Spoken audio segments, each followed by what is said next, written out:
온라인 기자단 질문에 대해 답변 드리겠습니다. 헤드라인 제주 홍창빈 기자입니다. 841번 확진자가 일행 4명과 합류해 관광을 다녔다고 표현되어 있는데요. 5명이 관광을 다녔다는 것인지 정확한 설명 부탁드린다는 질문입니다. 예, 우리 역학조사관께서 설명을 하시겠습니다. 네, 일행 포함해서 4명으로 확인되고 있습니다. 캐시TV 변미루 기자입니다.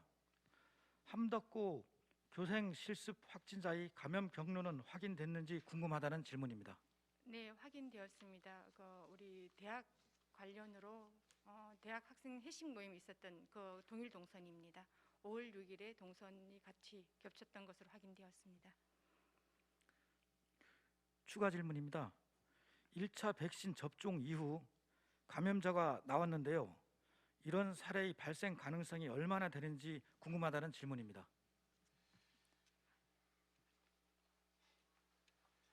역학조사관 안성배입니다. 질병관리청에서 5월 10일까지 60세 이상 코로나19 백신 1차 접종자를 기준으로 코로나19 발생률은 10만 명당 7.0명으로 미접종자인 10만 명당 66.1명에 비해 약 10.5% 수준인 것으로 나타나고 있습니다. 바꾸어 말하면 코로나19 백신 1회 접종 후에도 백신 미접종자의 10분의 1 수준이긴 하지만 코로나19 감염이 될 수 있다는 것을 의미합니다. 따라서 충분한 면역력 형성을 위해서는 코로나19 백신 정해진 스케줄에 따라서 정해진 일정에 따라 2차 접종까지 모두 맞춰 주시기를 권장을 드리고, 또한 백신 접종 이후에도 기본적인 개인 방역 수칙을 준수하여 주시기 부탁드립니다. 유재주 일보 현대성 기자입니다. 석가탄신일 관련 행사 축소 계획이 있으신지 궁금하다는 질문입니다.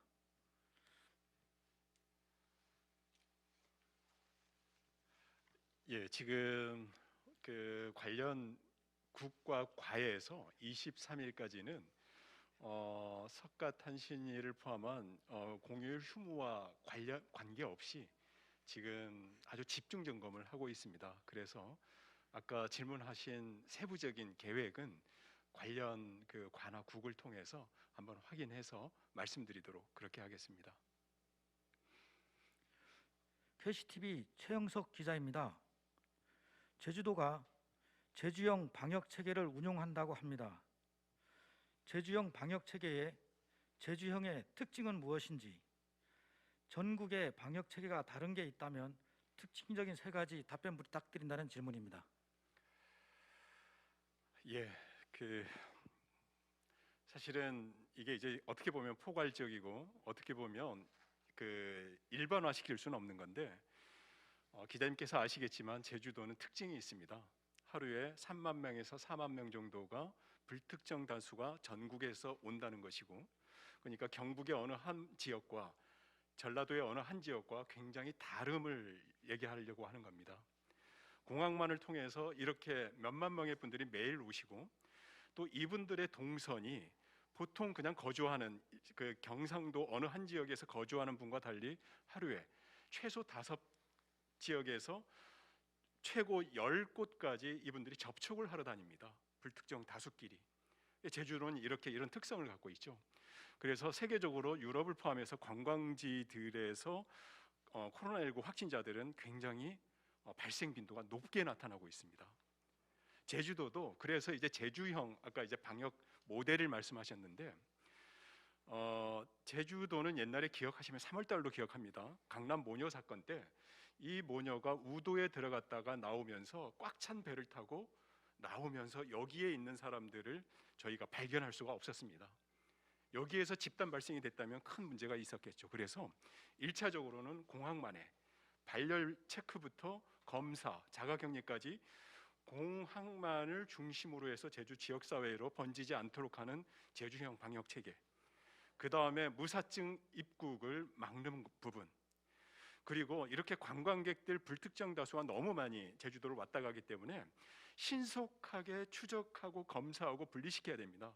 그러려면 정부의 키패스와 다른 제주형 제주 안심 코드, 이러한 부분들을 끊임없이 저희가 만들어 왔다는 말씀도 드리고, 또한 이제 그 다중 시설이나 우리가 관광지가 워낙 많고 국공립 시설들도 관광 중심으로 돼 있고 오름이 많고 한라산 국립공원이 있기 때문에 또 그에 맞는 방역 수칙들을 제주에 맞게 분명히 좀 적절하게 각색하고 또는 아이디어를 내고 이렇게 해왔습니다. 그리고 3월부터 3월 달에 사실은 제주가 제일 먼저 한 것 같습니다. 코로나의 가장 종착점은 연세가 많으신 분과 사회복지 취약 그 대상자들입니다. 노인, 장애인, 취약계층들. 그래서 3월 달부터 제주형 취약계층 방역 집중 계획을 수립해서 5만 3천 명을 타겟 대상으로 잡아서 지역사회에서 거의 일주일 단위로 매일 체크해서 아마 사회복지 시설, 그 노인 요양시설이나 이런 데서 거의 전국에서는 발생하지 않은 도라고 저 생각입니다만은 파악하고 있습니다. 그래서 굉장히 방대하긴 한데 아까 대표적으로 몇 가지를 말씀드리라고 하셔서 정부의 중대본이나 중수본에서 일률적으로 내려보내는 것과 달리 제주는 제주의 환경이나 특성에 맞게 어떻게 이해하실지 모르겠습니다만 끊임없이 기획해내고 있고 노력하고 있다는 말씀을 드립니다. 뉴스원 홍수영 기자입니다. 이번 주말을 최대 분수령이라고 하셨는데요. 주말에도 확진자 수가 두 자릿수를 유지할 경우 거리두기 격상 등 방역 수칙 강화 계획이 있으신지, 그리고 주말 코로나 확산 차단을 위한 특별 대응책이 있으신지 궁금하다는 질문입니다.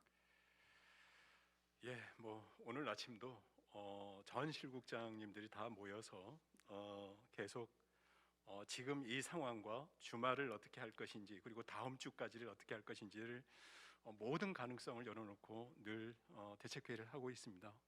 그리고 지금 현재 지난주, 이번 주, 다음 주까지 23일까지 특별 점검 기간을 정했기 때문에 지금 거의 전 부서가 다 나서고 있습니다. 그래서 지금은 새로운 정책, 방역 정책을 내놔서 새롭게 뭔가 하기에는 지금 시간이 그렇게 우리에게 많지 않습니다. 그래서 주말, 다음 주까지는 정말로 모든 역량을 다 총동원해서 점검을 하고 계도하고 계몽을 하고 있다는 말씀을 드립니다. 제주 MBC 김항섭 기자입니다. 신규 확진자 10명 가운데 초중고나 대학생이 포함되어 있는지 궁금하다는 질문입니다. 예, 역학조사관께서 설명하시겠습니다. 어제 신규 확진자 10명 중 초등학생 1명, 그리고 대학생 2명, 기타 20대 2명 이렇게 확인이 되고 있습니다. 뉴제주일보 현대성 기자입니다. 백신 예방 접종 후 중증 의심 사례에 대한 구체적인 설명 부탁드린다는 질문입니다. 아주 구체적인 부분에 대해서는 개인정보가 포함되어 있을 수 있기 때문에 현재 자세히 말씀드리지는 못하고, 다만 이제 집중 치료 중인 상태임을 알려드립니다. 뉴스원 홍수영 기자입니다. 제주시와 서귀포시 목욕탕 관련 최초 감염 경로는 확인되었는지 궁금하다는 질문입니다. 서귀포시 목욕탕 관련해서는 이제 도외 확진자 접촉이 발단이 되었음을 저희가 확인하였습니다. 이제 제주시 향수 목욕탕 관련 최초 확진자의 감염 경로는 현재 확인 중에 있습니다. 일간제주 양지훈 기자입니다. 최근 들어 해외 유입 변이 바이러스 감염 사례가 지속해 증가하면서 국내 방역 위험 요인으로 작용하고 있는데요. 제주 지역 내 현황은 어떠한지 궁금하다는 질문입니다.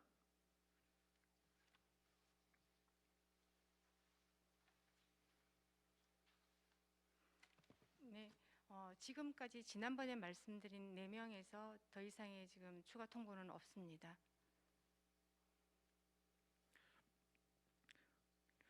JIBS 조창범 기자입니다. 이번 주 수요일 어린이날이 있었던 것처럼 다음 주 수요일에도 석가탄신일이 있는데, 즉 징검다리 연휴가 이어지는데 왜 이번 주말이 방역 차단의 최대 분수령이라고 보시는지 궁금하다는 질문입니다.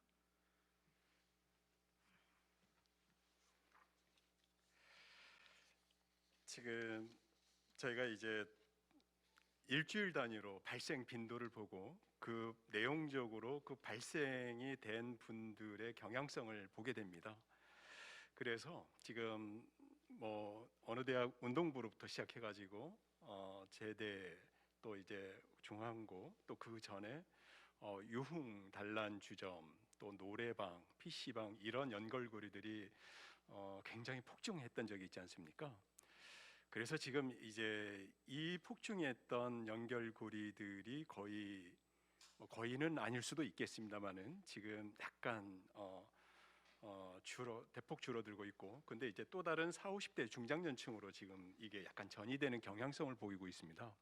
그런데 개인적으로 이렇게 발생되고 집단 발생이 지금 안 되고 있기 때문에, 집단 발생되게 되면 이제 그 굉장히 숫자가 많이 불어나게 되어 있습니다. 그런데 집단 발생은 소강 상태로 대폭 줄어들고 있고, 지금 개별적으로 40, 50대 형태로 지금 발생되고 있기 때문에 이번 주말 이 소강 상태 즈음에 집단 발생을 철저하게 저희가 막겠다는 겁니다.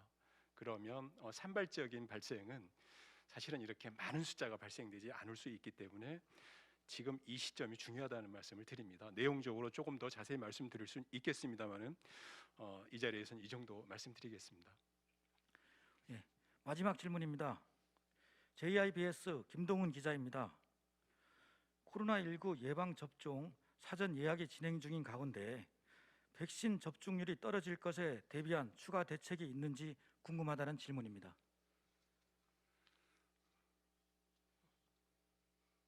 예, 우리 백신 접종 팀장님께서 설명을 드리겠습니다. 예, 그 예방 접종 지금 60대 이상에서 74세까지 그 예방 접종 그 사전 예약을 지금 받고 있습니다. 그래서 6월 3일까지는 지금 예방 접종을 받고 있고, 예방 접종을 현재 그 읍면동하고 보건소하고 도에서 이렇게 예방 접종을 받고 있는데, 사실상 전국적으로 그 예방 접종률이 조금 저조한 것은 사실입니다. 그래서 지금 뭐 매스컴을 통해서 홍보도 하고 있지만 읍면과 도에서 적극적으로 지금 홍보를 하고는 있습니다. 그래서 도민들께서도 어떤 백신에 대한 그 믿음을 갖고 좀 접종에 적극 임해줬으면 하는 바람입니다. 더 이상 기자단 질문이 없어 금일 브리핑을 모두 마치겠습니다. 수고하셨습니다.